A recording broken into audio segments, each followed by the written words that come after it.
दशक 11 समास 4 विवेक निरूपण. श्रीराम.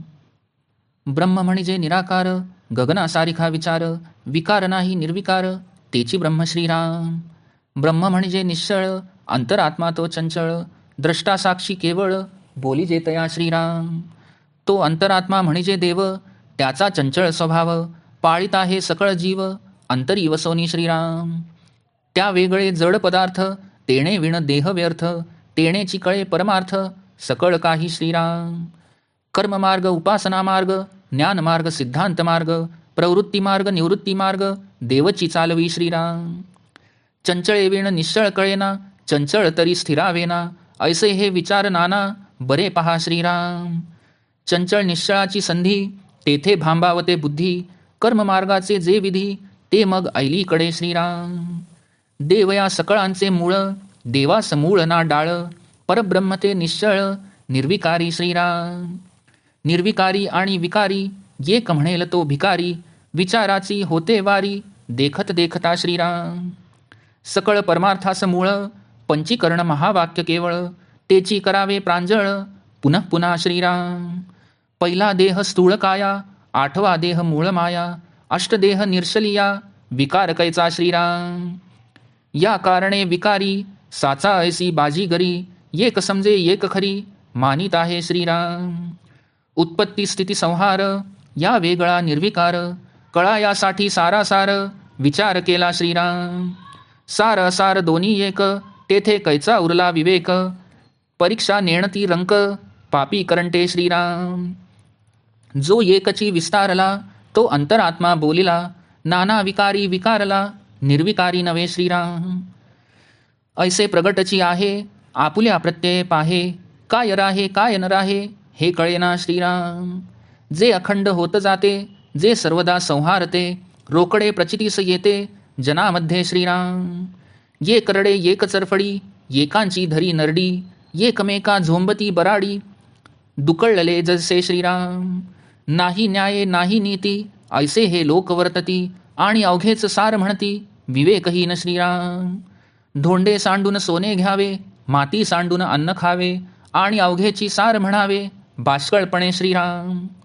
म्हणून हा विचार करावा, सत्यमार्ग तोची धरावा, लाभ जाणून घ्यावा, विवेकाचा श्रीराम.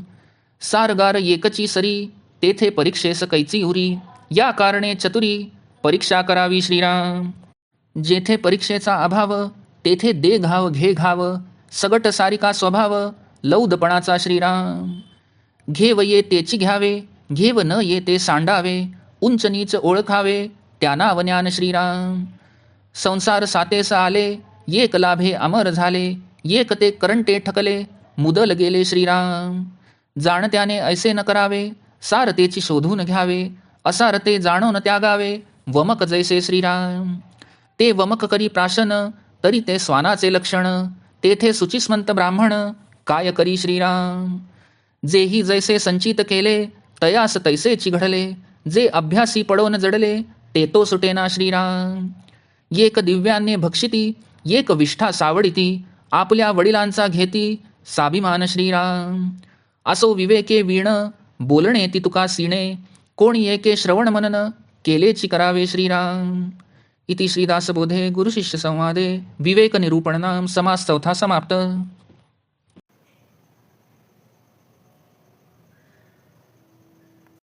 दशक 11 समास 4 विवेक निरूपण. श्रीराम. ब्रह्म हे निराकार असते, ते गगनासारखे असे म्हणता येईल, पण गगनाच्या ठिकाणी विकार असतो आणि ब्रह्म हे पूर्ण निर्विकार असते. ब्रह्म हे निश्चल असते, तर अंतरात्मा हा चंचळ असतो, त्याला द्रष्टा अथवा केवळ साक्षी असे म्हणतात. तो अंतरात्मा म्हणजेच देव होय. तो चंचल स्वभावाचा असून सर्वांच्या अंतःकरणात जाणीव रूपाने राहून सर्व जीवांचे पालन करतो. त्या अंतरात्म्याशिवाय सर्व दृश्य पदार्थ अचेतन असतात. त्याच्याशिवाय देहालाही काही अर्थ उरत नाही. त्या अंतरात्म्याच्या योगे परमार्थ आदी सगळ्या गोष्टींचे ज्ञान होते. कर्ममार्ग, उपासना मार्ग, ज्ञानमार्ग, सिद्धांत मार्ग, प्रवृत्ती मार्ग, निवृत्ती मार्ग, सर्व काही देव म्हणजे अंतरात्माच चालवतो. चंचळाशिवाय म्हणजेच अंतरात्म्याशिवाय निश्चल अशा परब्रह्माचे ज्ञान होत नाही आणि जे चंचळ असते ते टिकू शकत नाही, ते नाश पावते. अशा प्रकारे नाना विचार उत्पन्न होतात, ते नीट जाणून घ्यावेत. चंचळ अंतरात्म्याकडून निश्चळ परब्रह्माकडे जाताना त्याच्या संधी कालात मध्येच शून्यत्वाचे विघ्न येते. तेथे साधकाची बुद्धी भांबावून जाते. म्हणून तो शून्यालाच परब्रह्म समजण्याचा संभव असतो. त्या स्थितीत कर्ममार्गाचे विधी निषेध अलीकडेच राहतात. देव किंवा अंतरात्मा हा सर्वांचे मूळ असला तरी त्या देवाला मूळ ना शेंडा अशी स्थिती असते. फक्त परब्रह्म हेच निश्चळ आणि निर्विकारी असते. निर्विकारी परब्रह्म आणि विकारी अंतरात्मा एकच आहेत असे जो कोणी म्हणेल तो विवेकाच्या दृष्टीने भिकारीच जाणावा. चंचळ आणि निश्चळ एकच असल्याचा विचार सारासार विवेकाने नष्ट होतो. पंचीकरण आणि महावाक्याचे विवरण हे सर्व परमार्थाचे मूळ आहे, आधार आहे. म्हणून प्रांजळपणे त्याचे वारंवार मनन व निदिध्यासन करावे. पिंडाचा पहिला देह म्हणजे आपले स्थूल शरीर होय आणि ब्रह्मांडाचा चौथा देह म्हणजे मूळ माया होय. हे पिंडाचे 4 व ब्रह्मांडाचे 4 मिळून 8 देहांचे विवेकाने निरसन केल्यावर विकार शिल्लक उरतोच कुठे. म्हणून सर्व दृश्यसृष्टी ही सतत बदलणारी असून ती गारुडी विद्येसारखी आभासमय असूनही खऱ्यासारखी वाटते. विवेकी लोक ती अशाश्वत मिथ्या आहे हे जाणतात, तर विवेकहीन लोक तिला खरी मानतात. उत्पत्ती, स्थिती आणि संहार यांच्याही पलीकडे असलेले निर्विकार परब्रह्म जाणून घेण्यासाठी सारासार विचार केला पाहिजे. सार आणि असार दोन्ही एकच असे मानले तर मग विवेकाला वावच उरत नाही. जे सार कोणते आणि असार कोणते ह्याची परीक्षा निवड करणे जाणत नाहीत, ते विवेकहीन लोक पापी, रंक आणि भाग्यहीनच जाणावेत. जो अंतरात्मा एकला एक विस्तार पावला, नाना विकार ज्याच्या ठिकाणी उत्पन्न झाले, तो नक्कीच निर्विकारी परब्रह्म नव्हे. हे सर्व खरे तर स्पष्टच आहे, आपल्या अनुभवासही येत असते. तरी सुद्धा काय शाश्वत आणि काय अशाश्वत हे कळत नाही. जे अखंड निर्माण होते व नाश पावते, ज्याचा नेहमी संहार होतो, त्याची लोकांना रोकडी प्रचिती येतच असते. कुणी एखादा रडत असतो तर दुसरा कोणी एखादा चरफडत असतो.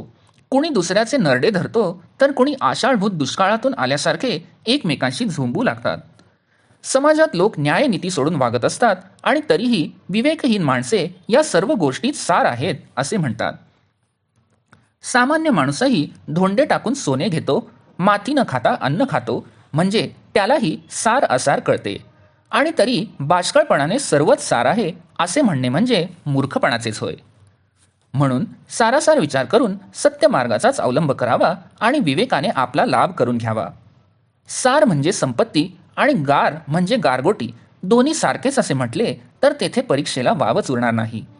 म्हणून शहाण्या माणसांनी वस्तूची नीट पारख करावी. जेथे परीक्षाच केली जात नाही तेथे 2 दिले काय किंवा 2 घेतले काय काहीच फरक पडत नाही. सरसकट सर्व मूर्खपणाचाच बाजार असतो. घेण्यासारखे असेल तेच घ्यावे, जे घेण्यासारखे नसेल त्याचा त्याग करावा. चांगले काय वाईट काय हे ओळखावे, यालाच ज्ञान असे म्हणतात. संसाररूपी बाजारपेठेत आले असता काही लोक लाभ करून घेऊन देव होतात, पण काही भाग्यहीन नरदेहरूपी मूळ मुद्दलही घालून बसतात. म्हणून जाणत्याने म्हणजे शहाण्या माणसाने असे करू नये. विवेकाने सार असेल तेच निवडून घ्यावे, असार जे असेल ते जाणून त्याचा ओकारीप्रमाणे त्याग करावा. कुत्र्याचा स्वभावच असा असतो की तो वमनच प्राशन करतो. पवित्र ब्राह्मणाने असे करावे काय? ज्याचे जसे पूर्वकर्म असेल त्याच्याकडून त्याला अनुसरून कृती घडत असते. ज्यांचा अनेक जन्मात अभ्यास घडलेला असतो ती लक्षणे सुटता सुटत नाहीत. काही दिव्यान्य सेवन करतात तर काही विष्ठात चिवडत बसतात आणि वर अभिमानाने आपल्या पूर्वजांप्रमाणे आपण करतो असेही म्हणतात. असो, ज्याच्या ठिकाणी विवेक नाही त्यास या गोष्टी सांगणे म्हणजे केवळ श्रम होय. म्हणून शहाण्याने नेहमी श्रवण मनन करावे. इति श्री दासबोधे गुरुशिष्य संवादे विवेक निरूपण नाम समास चौथा समाप्त.